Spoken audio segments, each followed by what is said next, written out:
నామానికి మహిమ కలుగును గాక. మీ అందరికీ కూడా నా హృదయపూర్వకమైన వందనాలు తెలియజేస్తూ, దేవుడు ఈ సమయంలో బయట ప్రపంచంలో ఎంతో మంది కూడా ఈ లోక యాత్రను సాధించే వాళ్ళు ఉంటారు. కానీ మనల్ని సజీవులుగా ఆయన మందిర ఆవరణలో కూర్చొని మాటలు దేవుడు మాట్లాడితే నేను గొప్ప భాగ్యాన్ని ఇచ్చిన దేవుని బట్టి కృతజ్ఞతాస్తుతులు చెల్లించుకుంటూ, ఈరోజు మనము సమాజంలో చూస్తుంటే బయట ప్రపంచంలో ఎన్నో విషయాలు వింటూ వస్తున్నాం కదండి. కుటుంబం అంటే ఏంటి? ఎవరెవరండి? ఎవరు వస్తారు ముందు? భార్య, భర్త, ఆ తర్వాత పిల్లలు, ఇంకా వాళ్ళకి అత్త స్థానం, అమ్మ స్థానం, ఇంకా అన్ని తర్వాత స్థానాలు అన్నమాట. ముందుగా కుటుంబం అంటే భార్య, బిడ్డలు, అటువంటి భార్య భర్త అన్నమాట. ఆ భార్య భర్తల్లోనే మనం బయట ప్రపంచంలో సమాజంలో చూస్తున్నాం. రోజుకి కనీసం నాలుగు రకాలుగా 4 అన్న విషయాలు వింటూ ఉంటున్నాం అనమాట. ఇవన్నిటి ఏంటంటే ఈ భార్య భర్తలు అనే సంబంధాల్లో వివాహేతర సంబంధాలు అవటము, ఒకరికొకరు చంపుకోవటము ఎంతో దారుణంగా చూస్తున్నాం. అంటే సమాజం ఏమైపోతుంది, అసలు భార్యాభర్తలు అంటే ఏంటి, ఏమనుకుంటున్నారు అని ఎంత ఆలోచన చేస్తుంటే మీరందరూ చూసే ఉంటారు. ఈ మధ్యకాలంలో ఆ భార్య భర్తను చంపటం, భర్త ఏమన్నా భార్యను చంపటము, ఇంకా తల్లి పిల్లలను చంపటము, పిల్ల తల్లిని చంపటము, తండ్రిని చంపటము, అసలు ఏమైపోతుందో కూడా తెలియట్లేదు. మరి ఇలాంటి పరిస్థితులు వస్తున్నాయి అంటే వారిలో ఏమి ఉండి ఉండదంటారు? ఆ కుటుంబాల్లో ఎవరు ఉండి ఉండరంటారు?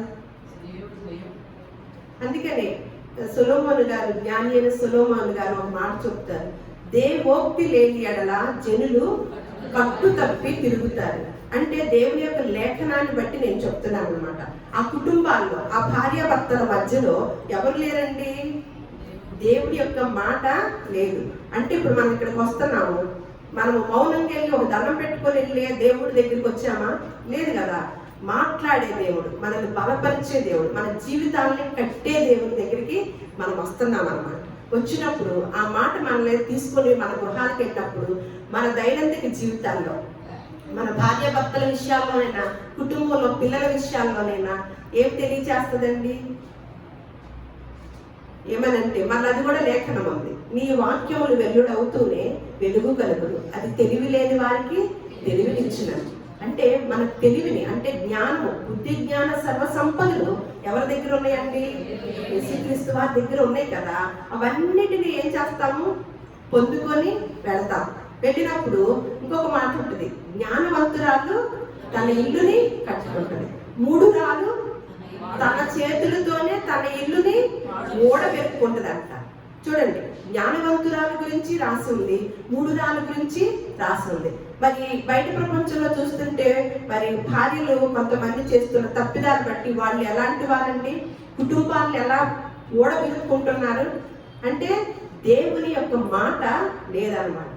దేవుని మాట లేకపోవటం చేత దేవుడు అక్కడ ఏం కలుగుతుంది? ఘోరాలు, నేరాలు జరుగుతున్నాయి.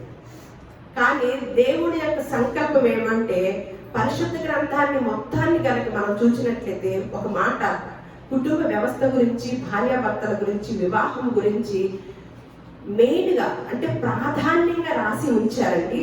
ఆ ప్రాధాన్యత ఎలాంటిదో ఈరోజు మనం నేర్చుకొని వెళ్దామన్నమాట. అందుకని ఒక మాట ఉంటుంది, వివాహము అన్ని విషయములలో ఘనమైనది అని లేఖనం సెలవిస్తుంది. ఆ వివాహము అన్ని విషయంలో ఘనమైనది అన్న మాట ఇంక ఏ సందర్భానికి వర్తించదు. ఎవరికి ఏ మాటను కూడా మళ్ళీ ఆ స్థానం రాల. ఒక్క వివాహానికి సంబంధించిన విషయంలోనే దేవుడు మనకు చెప్తున్న మాట ఏంటంటే, వివాహము అన్ని విషయములలో అంటే అందులో ఏ విషయాన్ని చేర్చడానికి కూడా లేదు, తీసివేయడానికి లేదు, అన్ని విషయాలలో ఘనమైనది అన్నాడు. మళ్ళా మత్తయి సువార్తలో మనకి 19:6 అన్నమాట. ఆ యేసుక్రీస్తు వారి, సాక్షాత్ యేసుక్రీస్తు వారిని ఎప్పుడు కూడా యేసుక్రీస్తు వారిని ఏదో ఒక ప్రశ్న వేయాలని ఎవరెవరంటే సామాన్యులు కాదు, పరిసయ్యులు, శాస్త్రులు, శాస్త్రవేత్తలు, పరిసయ్యులు, పెద్దలు అందరూ కూడా ఏదో ఒక మాట ఇరికించాలని, లేకపోతే ఏదో ఒకటి నెపం వేయాలనే ఉద్దేశంతో ప్రశ్న వేసినప్పుడు ఏమంటాడంటే భార్యాభర్తల గురించి వారి ఇద్దరు కాక ఏక శరీరముగా ఉన్నారు కనుక. ఎప్పుడు వివాహము అన్ని విషయంలో ఘనమైనదని చెప్పిన దేవుడు ఆ ఘనమైన కార్యక్రమం జరిగినప్పుడు ఆ భార్యాభర్తలు వారికను ఇద్దరు కాక ఏక శరీరముగా ఉన్నారు కనుక దేవుడు జతపరిచిన వారిని మనుషుడు వేరుపరచకూడదు అని తెలియచేశాడు. ఈ మాట కనుక కాబోయే దంపతులకి అయిన దంపతులకి తెలుసుకొని ఉంటే ఏం జరుగుతాయండి? ఇలాంటి కార్యక్రమాలు జరుగుతాయి, ఇలాంటి ఘోరాలు నేరాలు జరుగుతాయండి. అంటే మమ్మల్ని దేవుడు జతపరిచాడు. మేమిద్దరము ఇక ఒక శరీరము కాదు, ఏక శరీరమై ఉన్నామని యేసుక్రీస్తు వారే చెప్పారు. అంటే ఇక ఎక్కడ ఏమి కూడా తేడా రాకూడదు. ఈ భార్యాభర్తల గురించి ఆ బంధాన్ని ఎలా పెట్టాడంటే, నేను ఈ మధ్య కాలంలో ఆ ఘోరాలు నేరాలు జరిగేటప్పుడు ఈ వివాహ విషయంలోనూ కుటుంబ వ్యవస్థలోనూ ఇలా జరుగుతుంది అంటే బయట ప్రపంచంలో ఏమి లేవు, ఇక్కడ ఏమి ఉంది, దేవుడు పరిశుద్ధ గ్రంథంలో ఏమి రాయించాడు అని పరిశీలించినప్పుడు నేను ఎప్పుడు చదువుకుంటూనే ఉంటాము, కానీ నేను చాలా ఆశ్చర్యపోయానండి. అసలు భార్యాభర్తని ఎలా పోల్చి చెప్పాడు అనేది నేను చాలా ఆశ్చర్యపడి మనం ఈరోజు ఆ పాఠం నేర్చుకోవాలి అని అనుకొని సిద్ధపడి వచ్చిన దాన్ని అనమాట. అంటే దేవుడు జతపరిచినప్పుడు ఏ మనుషుడు కూడా వేరుపరచకూడదు. అంటే ఎవరు వేరు చేసుకుంటున్నారంటే ఇంకొక మనుషుడికి కూడా అవకాశము ఇవ్వట్లా, వాళ్ళకు వాళ్ళే వెరుక్కుంటున్నారు వారి చేతులతో. మూర్ఖురాలు గనక తన చేతులతో తన కుటుంబాన్ని వెరుక్కున్నట్టు అలా చేస్తూ ఉంటున్నారు అనమాట. కానీ కొంతమంది జ్ఞానవంతులు ఏం చేస్తున్నారండి, వాళ్ళు తన ఇల్లు అంటే ఇటుకలతోనూ సిమెంట్తోనా కాదండి, కుటుంబాలను కట్టు. ఇందాక అనుకున్నాం కదా, మందిరాలు అంటే ఏంటి? మనమే కదా మందిరాలు. అలాగే ఇల్లు అంటే ఎవరు? కుటుంబం అనమాట. ఆ కుటుంబాన్ని కట్టుకునే బాధ్యత. కొన్ని లేఖనాలు అన్ని చూపించలేని సమయం ఉండదు కాబట్టి గృహ పరిపాలన ఎవరికి ఇచ్చారండి? స్త్రీకి ఇచ్చి అంత గొప్ప ఆధిక్యతను గృహ పరిపాలనే ఇచ్చినప్పుడు, పరిపాలించే వాళ్ళలోనే తేడా ఉన్నప్పుడు, అజ్ఞానుడిగా ఉన్నప్పుడు, మూర్ఖురాళ్ళుగా ఉన్నప్పుడు కుటుంబాలు ఏమైపోతాయండి? పరిపాలన చేసేవాళ్ళు మనమైతే పరిపాలనలో కూర్చున్న వారిని ఏమంటాం? ఏంటి జ్ఞానయుక్తంగా పరిపాలించట్లేదు, అమ్మ ఇలా దించేయాలి 5 ఏళ్ళకి అంటావా? ఎప్పుడైతే జ్ఞానంగా రాజుగారిని పరిపాలించలేదో ఆ రాజుని మనం గొప్పగా ఎంచుకుంటామా? లేదు కదా. మరి మనకు కూడా ఒక పరిపాలన ఇచ్చాడు. మరి ఈ రాణిని ఏం చేయాలి? ఈ కుటుంబ పరిపాలించే రాణిని మూర్ఖురాలుగా ఉంటే ఏం చేయాలండి? చూడండి, పరిశుద్ధ గ్రంథం ఏమన్నా ఇంత గొప్ప సూత్రాన్ని తెలియజేస్తుంటే ఇది ఒక మత గ్రంథము అంతే. అలా అపోహలోనే దీన్ని ఉంచేశారే కానీ ఇందులో ఉన్న విషయాలు భూలోకంలో ఎక్కడ లేవని మళ్ళా ఇంకొకసారి చెప్తున్నాను అనమాట. ప్రతి సంబంధానికి, ప్రతి వ్యవస్థకి, అన్నిటికీ కూడా సరిపోయిన గ్రంథం ఏదైనా ఉందంటే అది కేవలము పరిశుద్ధ గ్రంథమేనమాట. అందుకని సంఖ్యాకాండము 30వ అధ్యాయము 16వ వచనం చూద్దాం. సంఖ్యాకాండము 30వ అధ్యాయము 16వ వచనం. ఇవి భర్తను గూర్చియు భార్యను గూర్చియు తండ్రిని గూర్చియు బాల్యమున తండ్రి ఇంటనున్న కుమార్తెను గూర్చియు దేవుడు సెలవిచ్చిన, యెహోవా మోషేకు ఆజ్ఞాపించిన కట్టడలు అన్నమాట. ఏంటంట అంటే దేవుడు వివాహము అన్ని విషయంలో ఘనమైనదని తెలియచేసిన దేవుడు భార్యాభర్తలు ఇక ఎప్పుడైతే మీరు ఏకమయ్యారో మీరిద్దరూ ఒకళ్ళే కాదు, ఇద్దరు కలిసి ఒకరే ఏక శరీరమై ఉన్నారు, మిమ్మల్ని దేవుడు జతపరిచాడు అన్న మాటని ఆ యొక్క కుటుంబానికి, ఆ వ్యక్తులకి, ఆ సంబంధులకి ఏమని చెప్తున్నాడు? కొన్ని కట్టడలు తెలియచేస్తున్నాడు అనమాట. ఇప్పుడు మనం అక్కడ జరుగుతున్న ఇట్లాంటి నేరాలు ఘోరాల్లో ఏమి లేవు, వాళ్ళ కుటుంబాల్లో కట్టడం లేవు. అంటే ఇందాక చెప్పుకున్నాం కదా, దేవోక్తి లేని అంటే దేవుని మాట లేని ఎడల ఆ కుటుంబం ఎలా ఉంటుందంట? కట్టు తప్పి తిరిగింది. ఏ కుటుంబంలో భార్యాభర్తలకి, పిల్లలకి తేడాలు వస్తాయి అంటే ఆ కుటుంబంలో ఏమి ఉండదో ఎవ్వరికి మనకి కరెక్ట్గా కనపడుతూ ఉంటుంది అనమాట. అంటే కొంతమంది క్రైస్తవుల కుటుంబాల్లో కూడా మూర్ఖురాళ్ళుగా ఉన్న వాళ్ళు, మూర్ఖత్వం కలిగిన భర్తల్ని మనం చూస్తూ ఉంటాం అనమాట. అంటే వాళ్ళల్లో, వాళ్ళ హృదయాల్లో ఇందాక ఒక పాట పాడుకున్నాం, నాకు ఎంతో సంతోషం. మనలోనే ఆయన దేవుడు ఉంటే, నాలోనే దేవుడు కనుక ఉంటే ఇంకా నాలో ఇంకేమో కొదవండి. నాలోనే దేవుడు ఉన్నాడు అనుకోండి, నాలోనే ఉన్నాడు అనుకోండి, ఇంకేదైనా మనకి కొదవ, భయమ, దిగుల, చింత. అంటే దిగులు, చింత, కుటుంబాల్లో కట్టుబాటు లేదు అంటే ఆ కుటుంబాల్లోనూ ఆ హృదయాల్లో ఎవరు లేనట్టు? దేవుడు లేనట్టు, దేవుని మాట లేనట్టు. అంటే ఆది కాలంలోనే భార్యాభర్తలకి అంటే మొదటగా కుటుంబ వ్యవస్థ, అంటే కుటుంబాల్లో నుంచే ఒక గాంధీ గారు వస్తారు, కుటుంబాల్లో నుంచే ఒక గాడ్సే వస్తాడు, కుటుంబాల్లో నుంచే ఒక సద్దాం హుస్సేన్ వస్తాడు, కుటుంబాల్లో నుంచే ఒక వివేకానందుడు వస్తాడు. అంటే ఎక్కడి నుంచి రావాలి? మంచోడైనా చెడ్డోడైనా కుటుంబాల్లో నుంచి. అప్పుడు ఆ కట్టడలు తెలుసుకున్నప్పుడు ఎక్కువగా ఎవరు వస్తారండి ప్రపంచంలోకి? గాంధీ లాంటి వారే వస్తారు కదా, యేసుక్రీస్తు వారు లాంటి వాళ్ళే వస్తారు కదా. కానీ తేడా వస్తుంది అంటే, పిల్లల్లో తేడా వస్తుందంటే కుటుంబ వ్యవస్థ. అంటే ఎప్పుడైతే కుటుంబాన్ని మనం కట్టుకుంటామో ఆ ప్రాంతాన్ని కట్టుకోగలుగుతాం, ఆ ప్రాంతాన్ని కట్టుకుంటామో ఆ యొక్క గ్రామాన్ని కట్టుకుంటాం. ఆ గ్రామం కట్టబడిద్దంటే ఒక జిల్లా కట్టబడిద్ది అనమాట, ఒక దేశం కట్టబడి. అంటే ఒక కుటుంబం నుంచే లింక్ ఉందన్నమాట. ఆ కుటుంబం అనేది తేడా వచ్చినప్పుడు ఎలాంటి వారిని మనము బయట సమాజానికి అందజేస్తున్నామండి. ఈరోజు దేవుడు మొట్టమొదటిగా చెప్తున్నా, అంటే క్రీస్తుకు పూర్వమే చెప్తున్న కట్టడలు ఏమనంట, ఇవి భర్తను గూర్చియు, భార్యను గూర్చియు, తండ్రిని గూర్చియు, బాల్యమున తండ్రి ఇంటనున్న కుమార్తెను గూర్చియు దేవుడు ఆజ్ఞాపించిన కట్టడలు అన్నమాట. ఇప్పుడు పిల్లల వరకు వెళ్ళలేము, కానీ భార్యాభర్తకి ఏం కట్టడలు మరి ఒక మాట చెప్పారు అంటే ఆ కట్టడలు కూడా రాసి పెట్టే ఉంచుతాడు కదా. ఏమి కట్టడలు నిర్ణయించాడో ఒకసారి ఎఫెసీయులకు రాసిన పత్రిక మీరు తీసుకొని ఉంచితే, ఇప్పుడు భర్త గురించి నేర్చుకుందాం. భర్తకి ఏం కట్టడ పెట్టాడు? ఎఫెసీయులకు రాసిన పత్రిక 5వ అధ్యాయము 25 నుంచి నేను 28 వరకు చదువుతున్నాను.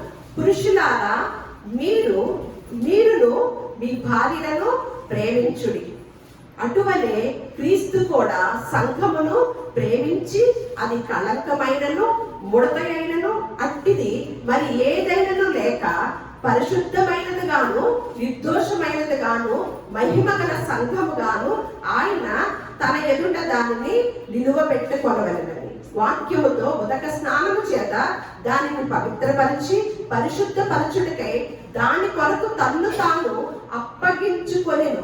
అటువలనే పురుషులు కూడా తమ సొంత శరీరముల వలనే తమ భార్యలను ప్రేమింప బద్ధులై ఉన్నారు. ఎక్కడ కనెక్షన్ పెట్టారండి? అసలు ఇటువంటి కనెక్షన్ చదివాక భర్తకి ఎటువంటి ఏమంట, వాక్యముతో ఉదక స్నానము చేత దాన్ని పవిత్రపరిచి పరిశుద్ధపరచుడికి దాని కొరకు ఏంటి? సంఘము కొరకు తన్ను తాను అప్పగించుకొనెను. ఎవరు? యేసుక్రీస్తు వారు. అంటే అట్లా ప్రేమించాలంట, అలా భార్యలను ప్రేమించాలంట. అటువలనే పురుషులు కూడా తమ సొంత శరీరములను వలనే తమ భార్యలను ప్రేమింప బద్ధులే. ఇక నేను ఇద్దరు కాక ఇద్దరు కాక ఎలా ఉంటారంట? ఏక శరీరం. ఇక్కడ ఏమంటున్నాడు? తమ సొంత శరీరం వల్లే.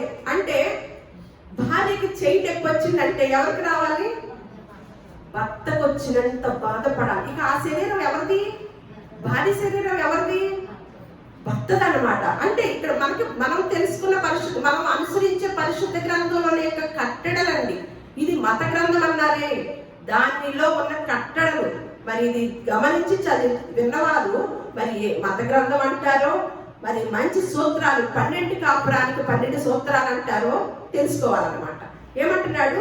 సంఘానితో పోల్చి, అంటే పురుషుడి యొక్క ఆ విధానాన్ని, భర్త స్థానాన్ని ఎటువంటి స్థానం ఇస్తున్నారండి? క్రీస్తు సంఘం ఎలాంటి? క్రీస్తు కూడా సంఘమును ప్రేమించాడంట. ఎలా ప్రేమించాడు? కళంకం లేకుండా, పరిశుద్ధంగా, వేషధారణ కాదు, కపటంతో కాదు. సంఘాన్ని, క్రీస్తు సంఘాన్ని ఎలా ప్రేమించాడండి? మాయ మాటలతో చెప్పి ప్రేమించాడా? వేషధారణతో ప్రేమించాడా? కపటంతో ప్రేమించాడా? నిష్కళంకంగా కళంకంతో ప్రేమించాడా? లేదు కదా. ఎలా ప్రేమించాడంట? క్రీస్తు కూడా అటువలే క్రీస్తు కూడా సంఘమును ప్రేమించి. అలాంటి ప్రేమ ఎవరు కలిగి ఉండాలంట? భర్తలు కలిగి ఉండాలంటండి. భర్తలు కలిగి ఉండాలంట. మళ్ళీ ఇంకేం చేయాలంటే, 1 తిమోతికి రాసిన పత్రిక 2వ అధ్యాయము 8వ వచనం, ప్రతి స్థలమందును పురుషులు కోపమును సంశయమును లేనివారై పవిత్రమైన చేతులెత్తి ప్రార్థన చేయవలెను. ఏమంటారంట? కోపమును ప్రతి స్థలమందు అంటే ఏ స్థలంలో ఉన్నా, ఏ సందర్భంలో ఉన్నా ఏం రాకూడదు పురుషుడికి? కోపమును సంశయమును లేని వారై పవిత్రమైన చేతులెత్తి ఏం చేయాలంట? ప్రార్థన చేయాలి. నిద్ర తర్వాత పోదురు. ఎవరైనా నిద్రపోతుంటే తర్వాత పోదురు. 1 పేతురు రాసిన పత్రిక 3వ అధ్యాయం 7వ వచనం, పురుషులారా జీవమును కృపావరములో మీ భార్యలు మీతో పాలివారై ఉన్నారని ఎరిగి ఎక్కువ బలహీనమైన ఘటమని భార్యను ఏం చేయాలంట? 1 పేతురు రాసిన పత్రిక 3వ అధ్యాయం 7వ వచనం, సన్మానించి మీ ప్రార్థనలకు అభ్యంతరము కలగకుండానట్లు జ్ఞానము చొప్పున వారితో కాపురము చేయండి. పురుషులు జ్ఞానము చొప్పున కాపురం చేస్తే కుటుంబాలు తేడా ఉంటాయా? పురుషులకి ఎంత బాధ్యత ఉందో తెలుసా? తల్లిని ఎలా హ్యాండిల్ చేయాలో, భార్యను ఎలా హ్యాండిల్ చేయాలో అనేది తెలియచేసిన గ్రంథం ఏదన్నా ఉంటే అది ఒక పరిశుద్ధ గ్రంథమేనండి. సన్మానించడం ఎప్పుడన్నా ఉందా? కొంతమంది భర్తలు ఉంటారు, కొట్టకుండా ఉంటే చాలు, సన్మానించకపోయినా. కానీ మీ భార్యను ఏమంటున్నాడు? నిజంగా అప్పుడప్పుడు మెచ్చుకోండి, ఎలా లోబడి తర్వాత చూపుతానన్నమాట. ముందు ఏమవ్వాలి? చిట్కా తెలియటిల్లా, లాజిక్ తెలియటిల్లా. మీరు ఎలా ప్రేమించాలి అంటే పురుషులు లాజిక్ చెప్తున్నారు. వాళ్ళ అమ్మలకి, వాళ్ళ అక్కలకి, చెల్లెళ్ళకి ఫోన్లు చేస్తూ ఉంటారు కొంతమంది అమ్మాయిలు ఎక్కువగా. అసలు 24 గంటలు అసలు ఏం కూర వండావా, పడుకున్నావా, లేచావా, నుంచున్నావా, ఇవే. అంటే ఇక్కడ ఏం కొలువవుతుంది? ఆ అమ్మాయి తన యొక్క తండ్రి కుటుంబాన్ని, తన కుటుంబాన్ని, తన తోడ పుట్టిన వారిని వదిలి ఒక కొత్త ప్రదేశానికి వస్తుంది, ఒక కొత్త చోటుకి వస్తుంది. ఇక్కడ ఉండే విధానం వేరు, అత్తగారింట్లో ఉండే విధానం. మన అమ్మగారింట్లో 8 గంటలకి లేస్తారు, కానీ అత్తగారింట్లో 5 గంటలకే లేస్తారు. ఇప్పుడు డిఫరెంట్ వాతావరణం అన్నమాట. డిఫరెంట్ వాతావరణంలో ఆ అమ్మాయిని ఏం చేయాలి? ఏం చేస్తూ ఉండాలి? చాలా జాగ్రత్తగా భర్త మంచిగా ఎలా ప్రేమించాలి? క్రీస్తు సంఘమును ఎలాగైతే ప్రేమించాడు అలా ప్రేమించితే ఇంకోసారి పుట్టింటికి ఫోన్ చేస్తుందా? ఖాళీ ఉంటుందా? పుట్టింటికి ఫోన్ చేసి అంత ఖాళీ ఉంటుందా? ఇది నా కుటుంబం, నా భర్త, నా అత్తగారు, నా మామగారు, నేను అక్కడ దాన్ని కాదు కదా. నాకు ఈ కుటుంబంలో ఏ తేడా లేకుండా నేను చూసుకోవాలి, ఇది నాది. నేను మన స్త్రీకి కూడా చెప్తానన్నమాట. అలా అని తను లోబడి ఉంటుందా? మన ప్రేమను ఇవ్వవలసినంత ఇస్తే, అది కూడా మనం ఎవరు పోల్చకుండగానే యేసుక్రీస్తు వారే చెప్పిన మాట అన్నమాట. ఎప్పుడైతే పౌలు గారు చెప్తున్నారు, క్రీస్తు సంఘమును ఎలాగైతే ప్రేమించాడో అలా ప్రేమించితే గనక ఇంకెవరికన్నా అవకాశం ఉంటుందా? ఆ కుటుంబంలో ఉన్న వ్యక్తులకి ఉండదు. ఇక్కడెక్కడైతే తేడా వస్తుందో, ఇక్కడెక్కడైతే బాగా ఖాళీగా ఉంటున్నారో ఏమో జరుగుతుంది? అటు వెళ్ళిపోతున్నాయి అన్నమాట ఫోన్. నేను ఏ ఇంటికి వచ్చానో, నా కుటుంబం ఏంటో, నేనేంటో అవగాహన లేని స్త్రీలుగా ఉంటున్నారు అన్నమాట. అలా పురుషుడికి చెప్పి ఇప్పుడు స్త్రీల గురించి చెప్దాం. నేను లాజిక్ చెప్తున్నాను అంటున్నాను కదా, ఇలా ప్రేమించండి. ఇప్పుడు వాళ్ళు ఏమవుతారో, వాళ్ళకి ఏం చెప్పాడో చెప్తున్నారు, విందాము. ఎఫెసీ 5:22, స్త్రీలారా ప్రభువునకు వలె మీ సొంత పురుషులకి లోబడి ఉండుడి. చచ్చింది గొర్రె, ఏమైంది? ఎలా పెట్టేశారు? చక్కగా మందిరానికి వచ్చి ప్రార్థన చేస్తారు. ఇంటికి వెళ్ళాక భర్తలు ఏం చేస్తారు? ఇష్టం వచ్చినట్టుగా వాయించేస్తారు. ఇక్కడ ఏమని ఇచ్చాడు స్త్రీకి? ప్రభువునికి వల్లే. మీరు ఎప్పుడైతే ప్రభువుకి లోబడి ఉన్నారో, ప్రభువునికి లోబడిన వారు మాత్రమే చేసే పనులు అన్నమాట. అందరూ కాదండి. దేవుణ్ణి నమ్ముకుంటారు అందరూ లోబడుతున్నారా? బయట మందిరానికి ఎంతమంది ఏ విధంగా వస్తున్నారు? ఏంటి కోసం వస్తున్నారు? ఇలాంటి సూత్రాలు నేర్చుకుందామని వస్తున్నారా? ఏదైనా మా కుటుంబంలో కార్యం జరగాలని వస్తున్నారా? అందుకని ఈ సూత్రాలు తెలియలేదు క్రైస్తవ లోకానికి. సినిమా చూడాల్సి వచ్చింది 12 కాపురానికి. ఇక్కడ తీలా, బైబిల్ గ్రంథం మూత తీలా. ఎక్కడికి వెళ్ళాము? థియేటర్లో చూసి ఆ డైరెక్టర్ ఎంత బాగా సూత్రాలు చెప్పాడు. ఇక్కడ ఏమని ఉంది? స్త్రీలారా ప్రభువులకు వలె మీ సొంత పురుషులకు లోబడి ఉండుడి. ఇక ఎక్కడ పెట్టాడు కనెక్షన్? దేవునికి ఎలాగైతే లోబడి ఉంటున్నామో మరి మనం లోబడి ఉంటే ఇక ఆ ప్రేమ, భర్త ప్రేమ హృదయం నుండి ఎవరుంటారండి? ఎవరుంటారు? మనమేనా? స్త్రీలైనా భార్యలైనా ఉండేది ఇంకెవరు ఉంటారు? భార్య లోబడినప్పుడు భర్త హృదయం ఎవరుంటారండి? నేను నాన్ వెజ్ ఎక్కువ తినేదాన్ని నా పెళ్లి కాకముందు. నాకు ఎప్పుడైతే పెళ్ళి అయిందో నేను చాలా వేరే భక్తి చేసేదాన్ని. అవన్నీ వెళ్ళిపోయింది. తోటకూర, పుట్టి నీళ్ళ చాలు, తేజ వలన నాన్ వెజ్ వస్తుంది అన్నమాట.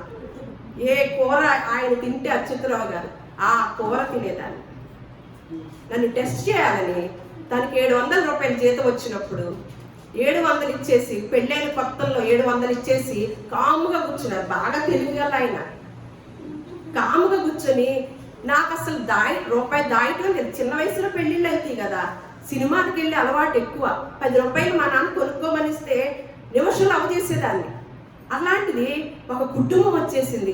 700 రూపాయలు నా చేతిలో పెట్టారు మా ఆయన. ఏం చేయాలి బాబు, నన్ను నమ్మి పెట్టారు కదా అని చాలా జాగ్రత్తగా సరుకులు తెచ్చి ఒక 100 రూపాయలు చీటీ వేసేదాన్ని అన్నమాట. అలా మెల్లగా ఒక 5-6 నెలలు చూసేశారు. ఏం చెప్పరా. తర్వాత 6 నెలలు అయ్యాక ఏమంటున్నారు తెలుసా? నేను ఒక టెస్ట్ పెట్టా నీకు, అందులో పాస్ అయ్యావు. ఇక నా జీవితంలో లక్షలు వచ్చిన, కోట్లు వచ్చిన నీ చేతిలో పెడతాను, నీ చేతిలోనే నేను పెడతాను. నిన్ను నమ్మాను, నువ్వు ఎంతైనా వేస్ట్ చెయ్యవు, జాగ్రత్త చేస్తావని నమ్మకం అన్నమాట. ఆ నమ్మకాన్ని కుదుర్చుకునే పని ఎవరిదండి? కొంతమందికి చేతిలో డబ్బులు ఇస్తే ఏం చేస్తామండి స్త్రీలు?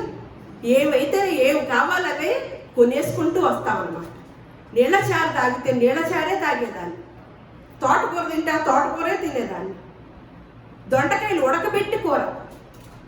అసలు చూడండి, నేనేమన్నా ఒక డిఫరెంట్ వాతావరణంలో నుంచి వచ్చాను. ఎంత అంటే మంచి, అసలు తిండి విషయంలో ప్రతి దానిలో లోటు లేని కుటుంబంలో నుంచి వచ్చాను. ఇక్కడ లోటు కాదు, ఈయన సూత్రం అది. ఆయన తినే ఆహార పదార్థాలు అలాంటివి. నేనేం చేయాల్సి వచ్చింది? బాగా సన్నగా అయిపోయాను. పెళ్ళైన సంవత్సరాలు మా ఊరు వెళ్ళాను. వెళితే అసలే మత వాళ్ళకి ఇచ్చారు ఈ అమ్మాయిని, అసలు అన్నం పెడుతున్నారో లేదో అని మా బజారంతా ప్రశ్నించేవాళ్ళండి. జరిగిన విషయాలు చెప్తున్నా. ఈ స్థానంలో నేను రావాలంటే నా నమ్మకత్వం అన్నమాట. ఆయన నన్ను నమ్మారు, నాకు ఈ స్థానం దేవుడు కూడా ఇచ్చాడు అనమాట. స్త్రీలారా చెప్తున్నాడు అనమాట, ఎలా ఉండాలంట? ప్రభువుకు వలె మీ సొంత పురుషులకి లోబడి ఉండండి అని ఏమంటున్నాడు ఇక్కడ? క్రీస్తు సంఘములకు శిరస్సై ఉన్నలాగున పురుషుడు భార్యకు శిరస్సై ఉన్నాడు. క్రీస్తే శరీరమునకు రక్షకుడై ఉన్నాడు. అంటే శరీరానికి మనకి రక్షకుడు ఎవరు?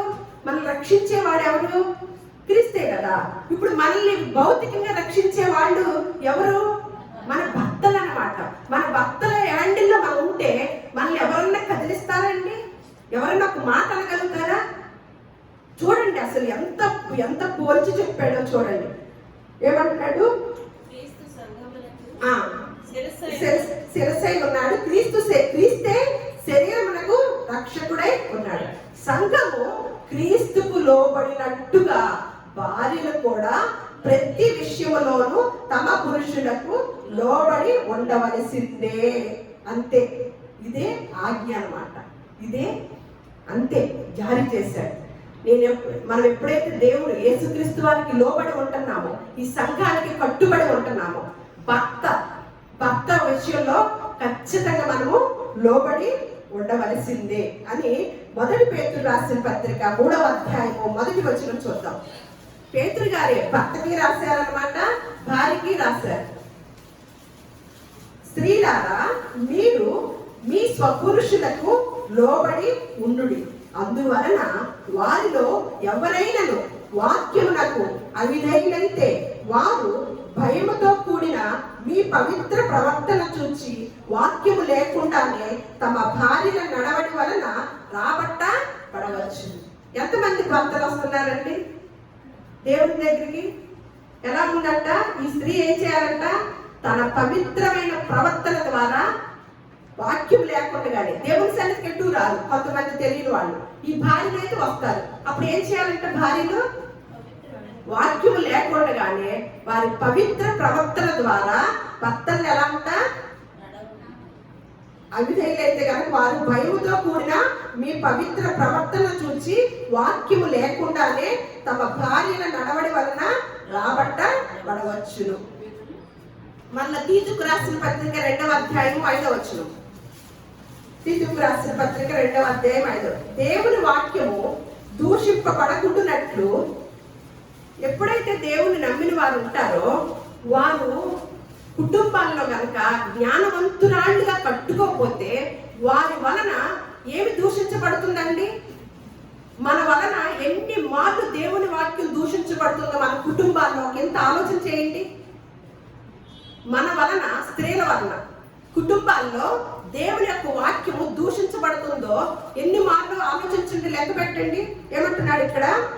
దేవుని వాక్యము దూషింపబడకుండానట్లు యవ్వన స్త్రీలు తమ భర్తలకు ఎన్నిసార్లు చెప్పాడోనండి. ముగ్గురు కూడా ఎవరు రాశారు? యవ్వన స్త్రీలు. లోబడి ఉండండి, లోబడి ఉండండి, లోబడి ఉండండి. ఎవరికి? భర్తలకి. తమ భర్తలకు లోబడి ఉండి తమ భర్తలను, శిశువులను ప్రేమించువారును, స్వస్థ బుద్ధి గలవారును, పవిత్రులను, ఇంట ఉండి పని చేసుకుని వారును, మంచి వారునై ఉండవలనని బుద్ధి చెప్పుచు మంచి ఉపదేశం చేయువారునై ఉండవలని. ఎంతమంది ఇచ్చారండి భార్యకి, స్త్రీలకి? ఇందులో ఏదైనా ఒకటన్నా భారీగా ఉన్నామా? మనము నెరవేర్చుతున్నామా?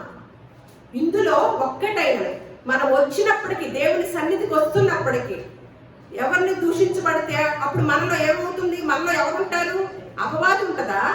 దేవుడు ఉంటున్నాడా? మన వలన దేవుని వాక్యం దూషించబడుతుందంటే ఎవరుంటున్నారండి? ఎన్ని మార్లు మనం అపవాదం తెచ్చుకుంటున్నాం కుటుంబాల్లోకి. దేవుని వాక్యము దూషింపబడకుండానట్లు యవ్వన స్త్రీలు తమ భర్తలకు లోబడి ఉండి తమ భర్తలను, శిశువులను ప్రేమించే వారిని కొంతమందిని చూస్తున్నాం బయట ప్రపంచంలో. పిల్లల్నే చంపే తల్లులు చూస్తున్నాం కదా. అంటే ఏం తెలుసుకోలేకపోతున్నారు? ఈ సూత్రాలు లేకపోవడం వల్ల పిల్లల్ని ఎలా పెంచాలో కూడా తెలియని పరిస్థితిలో ఉంటుందన్నమాట. ఎప్పుడైతే ఈ జ్ఞాన వివేకములు, ఈ తెలివిని మనం తీసుకొని మన గృహానికి వెళతామో, మన శిశువుల్ని పెంచే విధానము నేర్చుకుంటాము, మన భర్తలను కూడా మార్చుకోగలుగుతాం అన్నమాట. ఇక్కడ ఏమంటాడు? శిశువులను ప్రేమించేవారును, స్వస్థ బుద్ధి గలవారును, పవిత్రులను, ఇంట ఉండి పని చేసుకునే వాళ్ళు ఎలా ఉండాలంట? మంచివారునై ఉండవలెను. మంచివారుగా అనుకుంటున్నారా? కుటుంబంలో మనం చూస్తే మంచివారనై ఉండవలెను. బుద్ధి చెప్పొచ్చు. ఏం చేయాలి? ఈ స్త్రీలు మంచి ఉపదేశము చేయువారై ఉండాలంట అని చెప్తూ మొదటి పేతురు రాసిన పత్రిక 3వ అధ్యాయం 5వ వచనం. పూర్వము దేవుని ఆశ్రయించిన పరిశుద్ధ స్త్రీలను, అంటే మనకి ఒక మాదిరిగా పూర్వ కాలంలో ఉన్న స్త్రీలనే తెలియచేస్తున్నాడు అనమాట. తమ స్వపురుషులకు లోబడి ఉండుట చేత తమ్మును తాము అలంకరించుకున్నారు. ఎట్లా ఎలా అంట నక్లెస్లతోనా హారాలతోనా ఎలా అంట అలంకరించుకున్నారు మన పూర్వపు స్త్రీలు తమ స్వపురుషులకు లోబడి ఉండట చేత. ఎంత బాగుంటుందండి అప్పుడు కుటుంబం అంటే అది కదా అని ఎంతమంది కళ్ళు పడతాయండి. వాళ్ళని చూసి మనం నేర్చుకోవాలండి. ఒక గొప్ప మాదిరికరమైన దంపతులండి. వాళ్ళది ఒకే మాట. దేవుడు చెప్పాడు కదా ఏక శరీరం అని. ఏదన్నా మన గురించి దంపతుల గురించి ఎవరికైనా తెలిసింది అనుకోండి, అమ్మో వాళ్ళిద్దరిది ఒకే మాట, ఒకే అసలు బాట, ఇంకా కాళ్ళ మధ్యలో ఎవరు దూరలేము అని మనం చెప్పుకుంటా ఉంటాం కొంతమంది దంపతులను చూసి. మరి అలా మనకి కొన్ని సూత్రాలు మనకి ఆల్రెడీ తెలియజేసినప్పుడు మనం ఎందుకు ఉండలేకపోతున్నాము? ఏమంటున్నాడు? ఏటితో అలంకరించుకోవడం తెలుసు అసలు బయట స్త్రీలకి? ఈ తప్ప, ఇది తప్ప. ఎక్కడెక్కడ నగలు ఉన్నాయో అవన్నీ కొనుక్కోవడము, అవన్నీ అలంకరించుకోవడం మాత్రమే తెలిసిందనమాట స్త్రీలకి. అందుకనే ఈ సూత్రాన్ని పాటించలేకపోతున్నారు. కుటుంబ వ్యవస్థని గొప్పగా దేవుడు తెలియజేసినప్పుడు, దేవుడు ఎంచుకున్నప్పుడు దాని గురించి తెలుసుకోకుండా భక్తి చేస్తానే ఉంటాం. కానీ అపవాది మనల్ని ఏం చేస్తుంది? పక్క దారి మళ్ళిస్తుందండి. దారి మళ్ళిస్తుంది. అది గుర్తెరగాలన్నమాట. మన కుటుంబాల్లో దేవుడే అధిపతిగా ఉండాలి. కుటుంబానికి గృహాధిపతి దేవుడే ఉండాలి, కానీ దెయ్యం ఉండకూడదండి. తెలిసిపోద్ది దేవుడు ఉన్నాడు ఈ కుటుంబంలో, దెయ్యం ఉందా అనేది ఒక కుటుంబం చూస్తే తెలుస్తూనే ఉంటుంది. ఏమని చేశారంటే మన పూర్వంలో ఉన్న స్త్రీలు పూర్వము దేవుని ఆశ్రయించిన పరిశుద్ధ స్త్రీలను తమ స్వపురుషులకు లోబడి ఉండటం చేత తమ్మును తాము అలంకరించుకుంది. ఆ ప్రకారము శారా అబ్రహామును ఎలా పిలిచేదంట? అబ్రహాం అనేదా? ఎలా పిలిచేదంట? ఇప్పుడు ఫ్యాషన్ ఏంటి? అందుకేనంట ఆ ప్రకారము శారా అబ్రహాముని యజమానుడని పిలుచుచు అతనికి లోబడి ఉండెను. మనవాళ్ళు ఏం చేస్తారండి? చూడండి, లేఖనాలు తెలుసుకున్న వారమై మనం ప్రవర్తించుతూ ఉంటే మనకి ఏది కూడా కొద ఉండదండి. కుటుంబాల్లో ఏది గలిబిలి ఉండదండి. మనకి సూత్రాలు పాటించకపోవడం చేతే కుటుంబాల్లో అంత తేడా వస్తుందండి. ఇన్ని సూత్రాలు దేవుడు తెలియజేస్తూ 12 ఏం చెప్పలా, తక్కువగానే చెప్పాడు. ఆ తక్కువ తీసుకుంటే చాలు, మనకు 12 అక్కర్లా, 2, 1 తీసుకుంటే చాలు. ఏకంగా ఏం చెప్పేశాడు? క్రీస్తు సంఘాన్ని ఎలాగైతే త్యాగమై ప్రేమించాడో మీరు కూడా మీ భార్యల్ని మీ సొంత శరీరాల్లాగా ప్రేమించండి. క్రీస్తు సంఘాన్ని సొంత శరీరంలాగా, సొంత ఇదిలాగా ప్రేమించాడు కదా, మీరు కూడా మీ భార్యని అలా ప్రేమించమన్నాడు. అలాగే మీరు ప్రార్థనకు వస్తున్నారే దేవుడికి లోబడి అలా మీ భర్తలకి లోబడి ఉండమన్నాడు. ఏగా 12 కాదుగా, ఇవి 2, 3 అంతే కదా. వీటితోనే ఏమున్నాయి? చాలా విషయాలు ఉన్నాయి అన్నమాట. కుటుంబాల్లో తేడాలు వస్తాయా, విడాకులు వస్తాయా, చంపుకోటాలు వస్తాయా, వివాహేతర సంబంధాలా, రోజుకి ఎన్ని వింటున్నామండి. అంటే ఇటువంటి మాటలు నేర్చుకోవడానికి మందిరాలు ఏర్పాటు చేసుకొని కొంతమందినైనా ఈ సమాజంలో గొప్పగా నిలబెట్టాలి అని కొంతమంది సేవకులు పూనుకున్నప్పుడు ఇది ఒక మత గ్రంథము, ఈ చర్చిల్లో ఏమైనా కూర్చాలి, లేకపోతే ఈ వీళ్ళని ఏమైనా ఇచ్చేయాలి, అవి చేయాలి. ఇటువంటి మాటలు వింటే కుటుంబాల్లో ఎప్పుడైతే భార్యాభర్తలు మారుతారో ఒక గాంధీ పుట్టుకొస్తాడు, ఒక యేసుక్రీస్తు వారు పుట్టుకొస్తారు. సమాజానికి ఎంత మంచి చేసిన వారు అవుతామండి. గవర్నమెంట్కి ఈ సేవల ద్వారా ఎంతో మంచి చేసిన వారం అవుతాం అన్నమాట. ఆ సూత్రాలు బయట ప్రపంచానికి తెలియదు, కానీ ఇది మనకి క్రైస్తవమైన మనకు తెలిసిందా? మనం ఏం ప్రవేశపెడుతున్నాం బయట ప్రపంచానికి? వివాదాలు. దేవుడు చెప్పని మాటని చెప్తూ వక్రీకరించుతూ దేవుని వాక్యాన్ని దూషించే వారుగా, దేవుని నామాన్ని అవమానపరిచే వారుగా ఎంతో మంది ఉంటున్నారు అన్నమాట. మన కుమారుడి గురించి చూసేసి మనం ముగించుకున్నాం. సామెతలు 1:8, నా కుమారుడా నీ తండ్రి ఉపదేశము. ఇక్కడ నా కుమారుడా అంటున్నాడంటే మనకిచ్చిన పిల్లలందరూ ఎవరి కుమారులో తెలుసా అండి? మనకిచ్చిన పిల్లలందరూ ఎవరు బిడ్డలండి? మనకిచ్చిన పిల్లలందరూ ఎవరు బిడ్డలండి? అందుకని ఇప్పుడు సంబోధిస్తున్నాడు అన్నమాట. ఆ కుమారుడు చెప్తున్నాడు, నా కుమారుడా నీ తండ్రి ఉపదేశము ఆలకింపు, నీ తల్లి చెప్పు బోధను త్రోసివేయకము. తండ్రి ఏం చెప్పాలండి? తండ్రి ఏం చెప్పాలి? తల్లి ఏం చెప్పాలి? ఈ రెండు చేస్తూ ఉంటే చేస్తారు బోధలు, ఉపదేశాలు. ఏమి ఈ కాక వేరే చేస్తారు, అందుకు తేడా వస్తుంది అనమాట. ఏం బోధ చేయమన్నాడు? తండ్రి ఒక పాస్టర్ అయిపోవాలి, తండ్రి ఒక సేవకుడైపోయి ఒక ప్రసంగికుడైపోవాలి. ఇంట్లో ఏం చేయాలంట? ఉపదేశించాలంట. తల్లి ఇక్కడ మైక్ పట్టుకొని నేను ఒక్కదాన్ని చెప్పచ్చు, మీరు మైక్ లేకుండా మీ కుటుంబంలో బోధించవచ్చు. మరి ఏ రోజైనా బోధిస్తున్నారా? తల్లి పాత్ర ఏంటి? ఇందాక భార్యాభర్తలు తెలుసుకున్నాం. భార్యాభర్తల తర్వాత ఏ స్థానంలోకి వస్తాము? తల్లి తండ్రి స్థానంలోకి వస్తాం. తల్లి పాత్ర ఏంటి? బోధ చేయాలి. తండ్రి పాత్ర ఉపదేశించాలి. ఎలా ఉపదేశించాలి? ఎఫెసీ 6:4 తండ్రులారా మీ పిల్లలకు కోపము రేపక ప్రభు యొక్క శిక్షలోను బోధలోను వారిని పెంచండి. తండ్రులారా ఏమంటున్నాడు? మీ పిల్లలకు కోపము రేపక ప్రభు యొక్క శిక్షలోను బోధలోను పెంచండి అని తెలియజేస్తున్నాడు అనమాట. ఈ పిల్లలకి ఏం బోధ చేయాలో, ఏ శిక్షణలో పెంచాలో అనేది నెక్స్ట్ నేను కుదిరితే షార్ట్ వీడియోస్ చేస్తాము, లేదంటే నెక్స్ట్ వారం మనం నేర్చుకుందాము. ఎటువంటి సూత్రాన్ని దేవుడు తెలియచేస్తూ వచ్చాడో వాటిని ఎంతమంది క్రైస్తవులు తీసుకుంటున్నారు? బయట ప్రపంచానికి మనం చెప్పలేము. ఎంతమంది క్రైస్తవులైన మనము క్రీస్తు ధరించుకున్న మనము తీసుకుంటున్నాము. ఆయన సూత్రాలను కనుక తీసుకుంటే ప్రతి కుటుంబం ఎలాంటి కుటుంబం అండి? ఎలా ఉంటుంది ఆ కుటుంబాల్లో?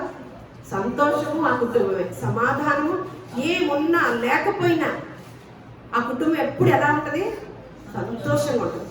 నేను ఒకటే చెప్తాను, మనం చనిపోయే వరకు కూడా మన చుట్టూ పరిస్థితులు అస్సలు అనుకూలంగా ఉండవు, మనం పోయే వరకు కూడా.